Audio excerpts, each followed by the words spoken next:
ಎಲ್ರು ಸತ್ತೋಗ್ತಾರೆ ಅನ್ನೋ ಒಂದು ಇಲ್ಯೂಷನ್ ಬರ್ತಾ ಇರತ್ತೆ.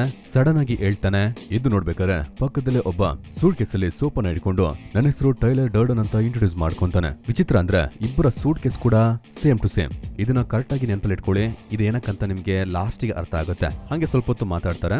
ಟೈಲರ್ ಅಲ್ಲಿಂದ ಹೊರಡ್ತಾನೆ. ಜಾಕ್ ಮನೆಗೆ ಬಂದು ನೋಡ್ಬೇಕಾದ್ರೆ ಫುಲ್ ಫರ್ನಿಶ್ ಮಾಡಿರೋ ಅವನ್ ಮನೆ ಹೊತ್ತಿ ಉರಿತಾ ಇರುತ್ತೆ. ಈಗ ಇವನಿಗೆ ಉಳ್ಕೊಳ್ಳೋದಕ್ಕೆ ಜಾಗನೇ ಇಲ್ಲ. ಕಾಯಿನ್ ಬೂತ್ ಇಂದ ಮಾರ್ಲೋ ಹತ್ರ ಹೆಲ್ಪ್ ಕೇಳ್ತಾನೆ. ಆಮೇಲೆ ಗೊತ್ತಾಗುತ್ತೆ ಅವಳಿಗೆ ಇವನ್ನ ಇಷ್ಟ ಆಗಲ್ಲ.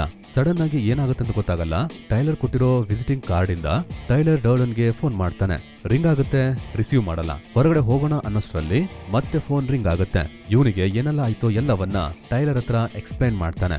ಇವನಿಗೆ ನಾವ್ ಏನಕ್ಕೆ ಅವನಿಗೆ ಫೋನ್ ಮಾಡ್ತಾ ಇದೀವಿ ಅಂತಾನೆ ಗೊತ್ತಾಗ್ತಾ ಇಲ್ಲ. ನಂತರ ಜಾಕ್ ಟೈಲರ್ನ ಮೀಟ್ ಮಾಡ್ತಾನೆ. ಅವನ್ ಮನೆಗೆ ಬೆಂಕಿ ಬಿದ್ದು ಎಲ್ಲವೂ ಕೂಡ ಸುಟ್ಟೋಯ್ತು ಅಂತ ಹೇಳ್ಬೇಕಾದ್ರೆ ಅವನ ಮಾತಲ್ಲಿ ಅವನ್ ಮನೇಲಿದ್ದ ತುಂಬಾ ಎಕ್ಸ್ಪೆನ್ಸಿವ್ ಆದ ಸೋಫಾ ಸುಟ್ಟೋಗಿದ್ರಿಂದ ಅವನಿಗೆ ತುಂಬಾ ಬೇಜಾರಾಗ್ತಿದೆ ಅಂತ ಟೈಲರ್ಗೆ ಗೊತ್ತಾಗುತ್ತೆ. ಅದಕ್ಕೆ ಟೈಲರ್ ಹೇಳ್ತಾನೆ, ನಾವು ಯಾವ ಮಟೀರಿಯಲ್ ಅನ್ನ ನಂದು ಅಂತ ಹೇಳ್ತೀವೋ ಅದು ಗ್ರಾಜುವಲ್ ಆಗಿ ನಮ್ಮನ್ನ ಅದು ತನ್ನದಾಗ್ಸ್ಕೊಳತ್ತೆ ಅಂತ ಹೇಳ್ತಾನೆ. ಜನ ಈಗ ಹಸಿವು, ಬಡತನ, ಅಪರಾಧವನ್ನ ಜಾಸ್ತಿ ತಲೆ ಕೆಡ್ಸ್ಕೊತಾ ಇಲ್ಲ. ಮ್ಯಾಗಝಿನ್ ಆರ್ಟಿಕಲ್ಸ್, ಸೆಲೆಬ್ರಿಟೀಸ್ ಎಲ್ಲ ಏನ್ ಮಾಡ್ತಾ ಇದಾರೆ ಇದ್ರ ಬಗ್ಗೆನೇ ಜಾಸ್ತಿ ಚಿಂತೆ ಮಾಡ್ತಾ ಇದಾರೆ. ಹೋಗಿದ್ದು ಜಸ್ಟ್ ಮಟೀರಿಯಲ್, ಇದ್ರ ಬಗ್ಗೆ ತಲೆ ಕೆಡ್ಸ್ಕೋಬೇಡ ಅಂತ ಅಲ್ಲಿಂದ ಹೊರಗ್ ಬರ್ತಾರೆ. ಹೊರಗಡೆ ಬಂದ್ಕೊಳ್ಳೆ ಟೈಲರ್ ಏನಕ್ಕೆ ಹೆಸಿಟೇಟ್ ಮಾಡ್ಕೊಂತೀಯಾ? ಪರವಾಗಿಲ್ಲ ಕೇಳು. ಜಾಕಿಗೆ ಅರ್ಥನೇ ಆಗಲ್ಲ. ಏನ್ ಕೇಳ್ಬೇಕು ಅಂತ ಕೇಳಿದಕ್ಕೆ ಉಳ್ಕೊಳ್ಳೋದಕ್ಕೆ ಜಾಗ ಕೊಡು ಅಂತ ಕೇಳಪ್ಪ ಅಂತ ಟೈಲರ್ ಹೇಳ್ತಾನೆ. ಆ ರೀತಿ ನಿಂಗೆ ಜಾಗ ಕೊಡ್ಬೇಕಂದ್ರೆ ನಂಗೆ ಜೋರಾಗಿ ಪಂಚ್ ಮಾಡು ಅಂತ ಕೇಳ್ಕೊತಾನೆ. ಸ್ಟಾರ್ಟಿಂಗ್ ಅಲ್ಲಿ ವಿಚಿತ್ರ ಅನ್ಸುತ್ತೆ. ಆಮೇಲೆ ಒಂದ್ ಪೆಟ್ ಹೊಡಿತಾನೆ. ಟೈಲರ್ನ ಕೆಪ್ಪೆಗೆ ಬೀಳುತ್ತೆ. ನಂತರ ಟೈಲರ್ ಕೂಡ ಅವನ್ ಹೊಟ್ಟೆಗೆ ಒಂದು ಪಂಚ್ ಅನ್ನ ಕೊಡ್ತಾನೆ. ಇಬ್ರು ಕೂಡ ಫೈಟ್ ಮಾಡೋದಕ್ಕೆ ಸ್ಟಾರ್ಟ್ ಮಾಡ್ತಾರೆ. ಜಾಕ್ ಹೆಂಗ್ ಹೊಡಿತಾನಂದ್ರೆ ಸುಮಾರು ವರ್ಷದಿಂದ ಒಬ್ರಿಗೆ ಹೊಡಿಬೇಕು ಅಂತ ಅನ್ಸ್ತಾ ಇರತ್ತೆ.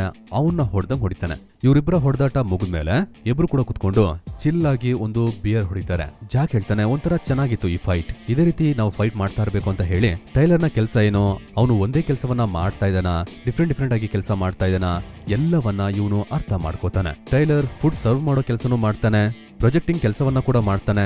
ಆದ್ರೆ ಸಣ್ಣ ಮಕ್ಳು ನೋಡೋ ಮೂವೀಸ್ ಅಲ್ಲಿ ಇವನು ಅಡಲ್ಟ್ ಕಂಟೆಂಟ್ ಅನ್ನ ಅಲ್ಲಲ್ಲಿ ಆಡ್ ಮಾಡ್ತಾನೆ. ಎಲ್ಲವೂ ಕೂಡ ಇವನ ಖುಷಿಗೆ. ಇದನ್ನ ನೋಡಿ ಸಣ್ಣ ಮಕ್ಳು ಅಳ್ತಾ ಇರ್ತಾರೆ. ಟೈಲರ್ಗೆ ಅನ್ಸಿದ್ದನ್ನ ಮಾಡ್ಬೇಕು ಅಷ್ಟೇ. ಒಳ್ಳೇದೇನೋ ಕೆಟ್ಟದೇನೋ ಅಂತ ರೂಲ್ಸೇ ಇಲ್ಲ.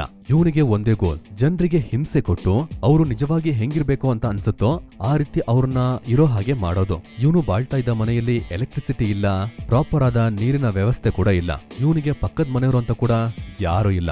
ಜಾಕಿಗೆ ಟಿವಿ ಇಲ್ಲ ಅಂದ್ರೆ ಜೀವನನೇ ಇಲ್ಲ ಅನ್ನೋ ಹಾಗಿದ್ದ. ಎಕ್ಸಾಂಪಲ್ ಈಗ ಮೊಬೈಲ್ ಯೂಸ್ ಮಾಡ್ತೀವಲ್ಲ ಹಾಗೆ. ಬಟ್ ಈಗ ಏನೂ ಇಲ್ದೆ ಸಿಂಪಲ್ ಆಗಿ ಜೀವನವನ್ನ ನಡೆಸ್ತಾ ಇದ್ದಾನೆ. ವೀಕೆಂಡ್ ಅಲ್ಲಿ ಇವರು ಫೈಟ್ ಮಾಡ್ತಾರೆ. ಇವರಿಬ್ರು ಫೈಟ್ ಮಾಡ್ತಾ ಇರೋದನ್ನ ನೋಡಿ ಜನರಿಗೆ ವಿಚಿತ್ರ ಅಂತ ಅನ್ಸುತ್ತೆ. ಇದನ್ನ ಕೂಡ ನೆನಪಲ್ಲಿ ಇಟ್ಕೊಳ್ಳಿ. ಕ್ಲೈಮ್ಯಾಕ್ಸ್ ಅಲ್ಲಿ ಇದು ನಮ್ಗೆ ಬೇಕಾಗುತ್ತೆ. ಇವ್ರು ಫೈಟ್ ಮಾಡೋದನ್ನ ನೋಡಿ ಇವ್ರ ಜೊತೆಗೆ ಸುಮಾರು ಜನ ಬಂದು